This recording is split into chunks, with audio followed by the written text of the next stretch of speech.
Okay, so picture this. You are at a music festival, or, maybe it's the bottom of the ninth at a huge baseball stadium. Yeah, high energy. Right, the energy is completely electric. The lights are flashing, the bass is thumping right in your chest, and you are basically shoulder to shoulder with about 10,000 of your closest friends.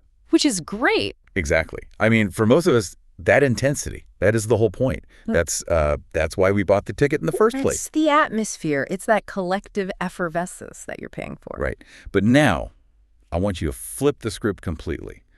Imagine you are the parent of a neurodivergent child. Okay. Maybe they have autism, or maybe a sensory processing disorder.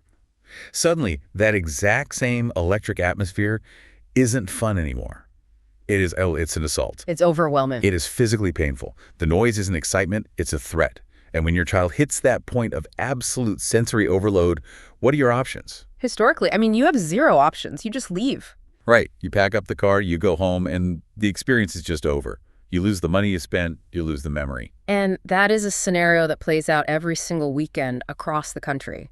I mean, families are forced to opt out of community life. Not because they want to. Right, not because they want to, but because the environment physically pushes them out. There's just nowhere for them to decompress. But today, we are doing a deep dive into a business model that claims to solve that exact problem.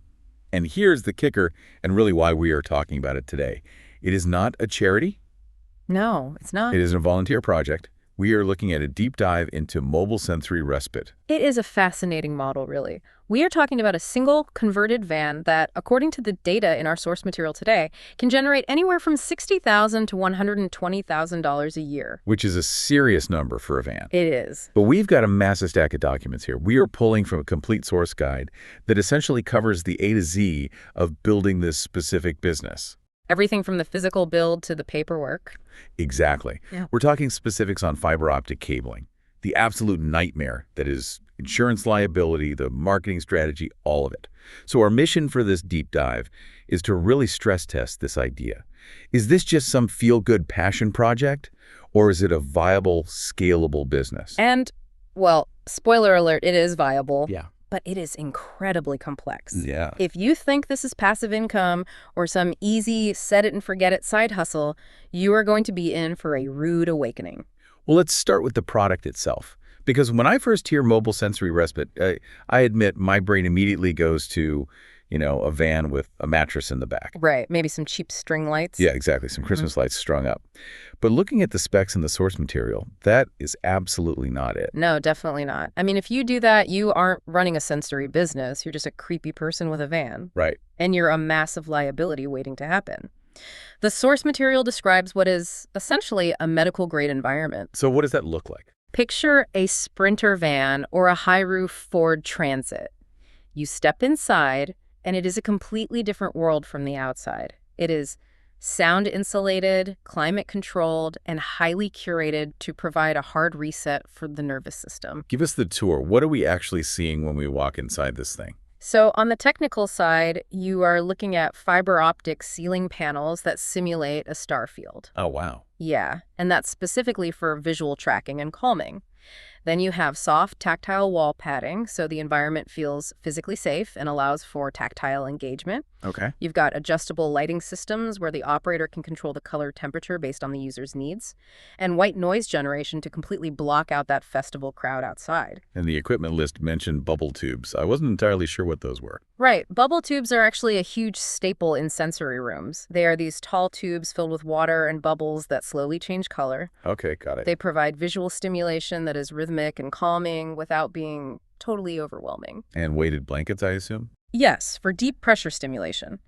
The goal here isn't just to make things quiet, it is regulation. Regulation. You are building a space specifically designed for neurodivergent individuals to decompress. And that includes the 1 in 36 children in the U.S. with autism, plus adults with PTSD or severe anxiety. That makes a lot of sense. It's all about bringing the heart rate down and the regulation up. Okay, so it's a high-spec build. It's essentially a safe haven on wheels. But before we get into the money, which I know you all want to hear about, I want to look at the who. Yeah, the operator persona. Because the guide was surprisingly aggressive about who should not start this business. Oh. It almost felt like a gatekeeping warning to me. It is a necessary gatekeep, honestly. This is the first filter the source puts up. If you are looking for a passive income stream, stop reading. Yeah. Stop listening. This is not a vending machine business where you just show up and collect cash. But why not? I mean, if the van is fully built out and safe, couldn't I just hire a college kid to sit in the driver's seat and manage the door? Because you are dealing with highly vulnerable populations. Ah. You are dealing with children who might be nonverbal or who might be in the middle of a significant behavioral crisis. A college kid with no clinical training won't have any idea what to do when a child starts self-injuring because the lights are slightly too bright. That's a huge liability. Exactly. The ideal operator described in the text has a background in therapy, special education, social work, or healthcare. So if I'm just an entrepreneur with capital, say I made my money in software or real estate, am I completely locked out of this? Not necessarily, but you need to be smart enough to know what you don't know. Which means partnering up? Exactly. If you don't have that clinical background yourself, you have to partner with someone who does. You need an occupational therapist or a special ed expert on your core team. If you go into this thinking it's just about parking a cool vehicle, you are going to fail hard, either operationally or legally. Okay, noted. No get-rich-quick schemes here. Yep. Let's pivot to the business case then, because I think this is where the deep dive gets really interesting. For sure. We mentioned the 1 in 36 stat regarding autism diagnoses, and the source points out that the global sensory room market is over $400 million. It's massive. Which is huge. But how do you actually monetize a van? Are you charging stressed-out parents $5 at the door like a carnival ride? You could, but that is the small game. And frankly, it's a really bad look to charge families who are already struggling in that moment. Yeah, that feels exploitative. It does. The source makes it very clear the real leverage here is B2B, business to business. Unpack that for us. Who is the customer if it's not the parent? You aren't selling a ticket to a parent. You are selling a compliance solution to an event organizer. A compliance solution. Think about a music festival, a county fair, or even a large corporate family day. These organizers have a problem, whether they actually realize it or not. Which is? Accessibility and liability. They have legal and ethical motivations, often tied directly to the ADA, the Americans with Disabilities Act, to make their events inclusive. If they don't, they risk excluding a massive demographic. And in some cases, they face real legal scrutiny or terrible PR.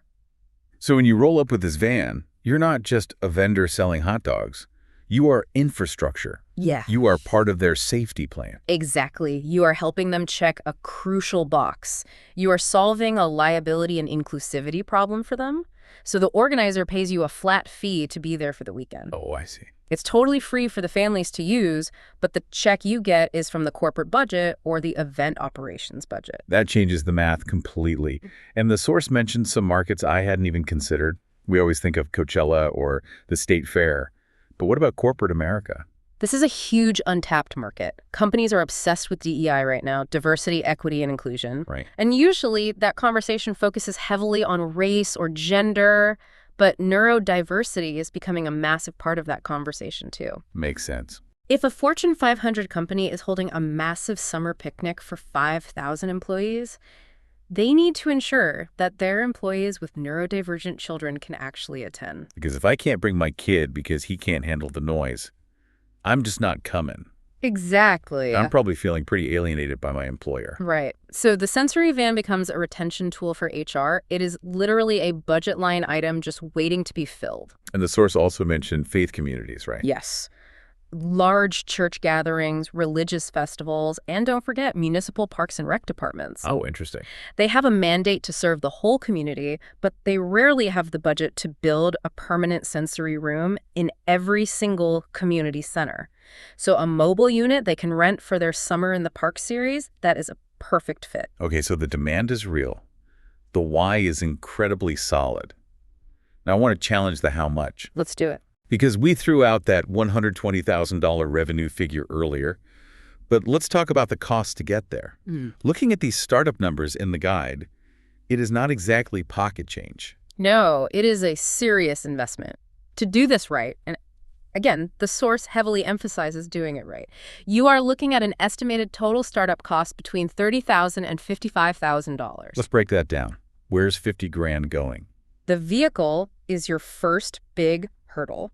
If you buy a used Sprinter or Transit, and remember, you want one with a high roof so people can stand up inside. Right. You don't want people crouching. Exactly. A used one is going to run you $8,000 to $15,000. If you go new, you're instantly at $25,000 to $40,000. And that's literally just the empty metal shell. Right, just the van. But the real variable, the thing that catches most people off guard, is the conversion. You can't just staple some foam to the walls and call it a day. Which goes back to the creepy van thing. Exactly. You need professional electrical work to run the fiber optics and the climate control. Climate control seems critical. You can't have a metal box sitting in the sun in July without heavy-duty AC. Right, it would be an oven. A generator or a series battery bank plus an AC unit is going to run $1,000 to $3,000 alone. Then you need soundproofing.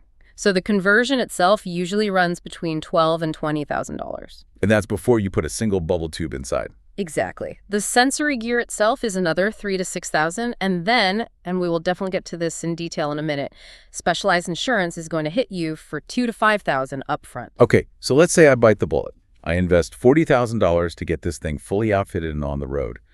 What is the return? What does a real month look like in the bank account? It really depends on your hustle and your specific model. The source breaks it down into 3 tiers. Okay. First, you have the part-time solo operator. Maybe you have a day job and you just do weekend events and a few private clients. You can expect $3,000 to $5,000 a month gross. Which is a decent side income, but it's not life-changing. You're basically covering the loan on the van and maybe keeping a bit of profit. Right. But then you move up to the full-time tier. This is someone who has secured solid contracts, maybe a school district retainer or a recurring festival circuit. Now you're looking at $7,000 to $12,000 a month. Okay, that is a real business. That's a 6-figure run rate. And the top tier, the optimized tier, is where you have maybe a small team or you've secured grant funding. The source suggests $15,000 to $20,000 a month is achievable there. Wow. And the margins are healthy. Net profit typically lands between 30% and 45%. So doing the math here, if I spend 40 grand and I'm clearing, say, $4 or $5 grand a month in pure profit, I'm looking at roughly a year to break even. Roughly, yes. The estimate is 12 to 18 months for a focused full-time operation, and up to 27 months if you start conservatively. But for a physical business with actual assets, that is a very fast payback period. Most brick-and-mortar stores take 3 to 5 years to break even. That's very true. But, and there is always a but in these guides, that timeline assumes you don't completely blow up the business in month 1. Right. Which brings us to the operational reality section of the guide. And honestly, this was the part where the tech started flashing massive red warning lights for me. Oh, yeah. The mistakes to avoid section. This is where the amateurs get separated from the pros. What is the number one thing that sinks people in this space? Insurance. Without a doubt. Is it just that it's too expensive? It's not just the cost, it's the category of insurance. This is where amateur operators get completely crushed. A lot of people think, oh, I have a van, I'll just get commercial auto insurance. Which makes sense on the surface. It does. Yeah. But that only covers the van if you back into a light pole. It does not cover you if a vulnerable child has a meltdown, injures themselves, or has a medical episode inside your vehicle while you are providing a service. So standard GEICO or Progressive is basically useless for the actual business risk. Completely useless. If a parent sues because their child got hurt in your care, your auto policy will deny that claim immediately. So what do you actually need? You need general liability, but specifically, you need a rider called care, custody, and control. The source warns that standard carriers often won't even touch this because it smells too much like medical services. Wow. You need a broker who specifically understands health or disability services. Because if you mess this up, one lawsuit doesn't just end the business, it ruins you personally. That is a terrifying but completely necessary detail. The other big mistake they mentioned connects back to what we said earlier about credibility. It was about the OT connection. Yes. This is absolutely crucial for the B2B sales pitch. Let's say you are pitching a school district. Yeah. You walk in and say, hey, I built this cool van, hire me. They will literally laugh you out of the room. Right. They have strict liability standards. They have educational standards. But if you walk in and say, this environment was designed in consultation with a licensed occupational therapist.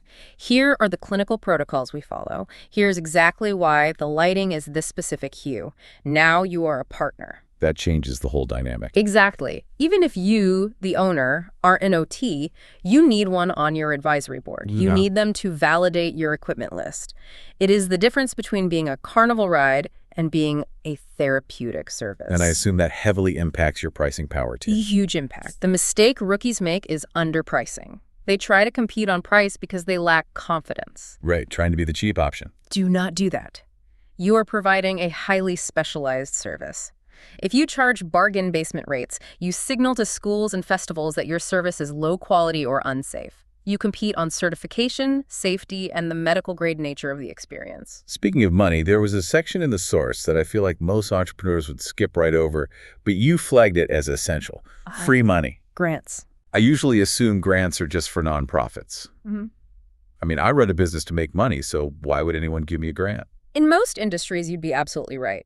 But in the respite care space, there is actual funding available, even for for-profit entities if they serve the community correctly. Really? Yes.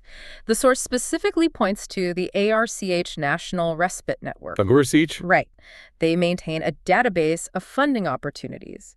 State agencies often have funds allocated for respite care that just go unused because nobody applies for them. That's wild. If you aren't checking that database, you are literally leaving thousands of dollars on the table that could pay for your entire equipment build-out. Okay, so let's say I'm completely sold. I'm the right person, I've got the empathy, I've got the grit, I've found an OT to partner with. Okay. How do I actually execute this? Do I just go buy a van tomorrow? Absolutely not. Put the checkbook away. Okay. The source is very clear on this. Research first. Spend 30 days just investigating your local events. Call the local autism advocacy organizations. Ask them, what do your families actually need? Which events do they skip because it's too hard? So you're validating the market before you spend a single dime. Exactly. And when you are ready to launch, don't go in with a cold sales pitch to the biggest festival in the state. You use the pilot strategy. Walk us through that. Approach your first 2 or 3 target clients, maybe a smaller local fair or a progressive private school. Offer them a partnership rate, give them a heavy discount, maybe even do it at cost. Just to get in the door. Right. But in exchange, you require testimonials, professional photos of the van in action at the event, and a documented case study. You're buying social proof. You need that portfolio. Yeah. You need to be able to show the next client, look, we did the County Harvest Festival, and here's a quote from the director saying, we saved the day. That is how you unlock those $5,000 weekend contracts. That makes perfect sense. Now, one thing the source emphasized that I think is often overlooked in these van businesses is the digital side. People think, it's a physical business, I don't need tech, I just need a parking spot. That is a fatal error if you want to scale this. Think about the user experience. You have a highly stressed parent. They want to book a session for their child. Do you really want them to have to call you on the phone? Or fill out a paper form in the rain outside the van? No, it needs to be completely seamless. It needs to be instant. And from the business side, you need to systematically track liability waivers and intake forms detailing a child's specific triggers. Right. The source actually mentioned a specific resource for this, Turing Nova Software Solutions. Turing Nova. Yes. They were cited as a go-to for setting up booking systems and CRMs that are specifically tailored to this niche. The point isn't necessarily the brand name. The point is you need professional systems. Because if the tech fails. If you double book a slot and 2 stressed families show up at once for a sensory respite session, that is a disaster. You have literally created the exact stress you were paid to eliminate. Total chaos. Well, and probably a refund.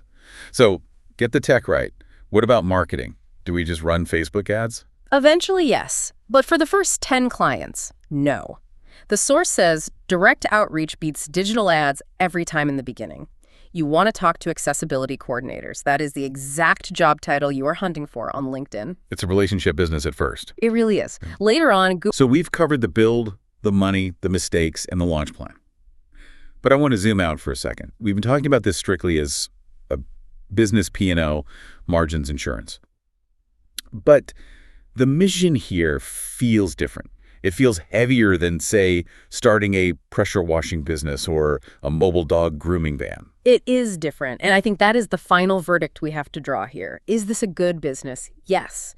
The data fully supports it. It's a high-impact, low-competition opportunity with massive B2B potential. But Here comes the caveat. it is a hard no for anyone who isn't willing to handle the emotional weight of the wick. You have to care about the outcome, not just the income. You have to actually want to help that family stay at the festival. You have to feel good about that impact. Precisely. The core differentiation strategy, the thing that actually makes you successful long-term, is being the operator who provides a documented, safe, insurance-backed sensory provision. Right.